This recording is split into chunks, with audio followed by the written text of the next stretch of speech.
નવા વર્ષની ઉજવણી વચ્ચે સુરતમાં થયેલી 24 વર્ષીય યુવાનની નિર્મમ હત્યાએ સમગ્ર શહેરને ઝંઝોળી નાખ્યું છે। વર્ષ 2024ના પ્રથમ દિવસે જ સુરતના લિંબાયત વિસ્તારમાં 24 વર્ષીય જયેશ પટેલ નામના યુવાનની ચપ્પુ મારી હત્યા થઈ હોવાનો ગંભીર બનાવ સામે આવ્યો છે, જેણે કાયદો વ્યવસ્થા અને પોલીસની કામગીરી પર ગંભીર સવાલો ઊભા કર્યા છે। ત્યારે પોલીસે પણ આ બાબતને ગંભીરતાથી લઈ તપાસનો ધમધમાટ શરૂ કર્યો છે। મળતી માહિતી મુજબ ગતરોજ વર્ષના અંતિમ દિને એટલે કે 31 ડિસેમ્બરની રાત્રે સુરતના લિંબાયત વિસ્તારમાં અસામાજિક તત્વોએ બેફામ બની જયેશ પટેલ પર હુમલો કર્યો હતો। જૂની અદાવતના કારણે થયેલા હુમલામાં જયેશના પેટમાં ચપ્પુના ઘા ઝીંકવામાં આવ્યા હતા, જેની ગંભીર હાલતમાં તેને હોસ્પિટલ ખસેડવામાં આવ્યો હતો, પરંતુ સારવાર દરમિયાન તેનું મોત નીપજ્યું હતું। આ મામલે આમ નવા વર્ષની ખુશીઓ વચ્ચે એક પરિવાર પર દુઃખનો પહાડ તૂટી પડ્યો છે। ત્યારે મૃતક જયેશ પટેલના પરિવારજનોએ વિશાલ વાઘ, રાકેશ ગોરખ સહિત કુલ 8 લોકો સામે હત્યાનો આક્ષેપ કર્યો છે। આ મામલે પરિવારનો આરોપ છે કે આરોપીઓ સાથે લાંબા સમયથી વિવાદ ચાલી રહ્યો હતો અને અગાઉ પણ ધમકીઓ આપવામાં આવી હતી। તેમ છતાં પોલીસ દ્વારા કોઈ કડક કાર્યવાહી કરવામાં આવી ન હોવાના કારણે આરોપીઓને હોંસલા વધ્યા અને અંતે એક યુવાનનો જીવ ગયો।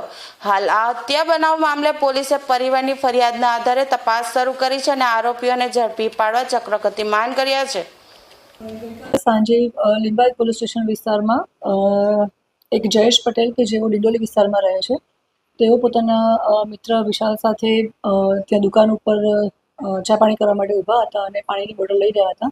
એ અરસામાં જે આરોપી છે વિશાલ ગોરખ, ઓમ ગીરાસે, વેદાંત નિકમ, ગૌરવ જાદવ, યશ ઉર્ફે ઈશુ અને રાહુલ ખેરનાર કે જેઓ ત્યાંથી પસાર થઈ રહ્યા હતા અને આ જયેશ પટેલ છે એ અગાઉ મર્ડરના ગુનામાં આરોપી રહી ચૂક્યા છે।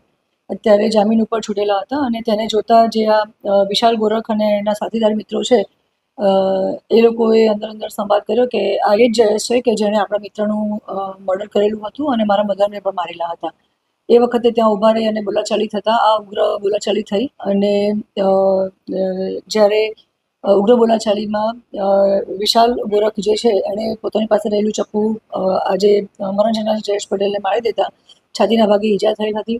હોસ્પિટલમાં એડમિટ કર્યા હતા અને સારવાર દરમિયાન એનું મૃત્યુ થયેલ હતું, જે સંદર્ભે લિંબાયત પોલીસ સ્ટેશનમાં મર્ડરનો ગુનો દાખલ થયેલો છે અને અમારી 5 આરોપીઓને અમે એરેસ્ટ કરેલા છે। અગાઉ જે મરણ જનાર છે જયેશ પટેલ, એણે જે મર્ડર કરેલું હતું, આરોપી જે છે અત્યારે વિશાલ ગોરખ એના મિત્રનું મર્ડર કરેલું હતું અને વિશાલ ગોરખના માતાને પણ જે તે સમયે એણે મારામારી કરેલ હતી। એ વાતની અદાવત રાખી અને વિશાલ ગોરખ વાઘે ચપ્પુથી મરણ જનાર ઉપર હુમલો કર્યો હતો અને સારવાર દરમિયાન એનું મૃત્યુ થયું હતું।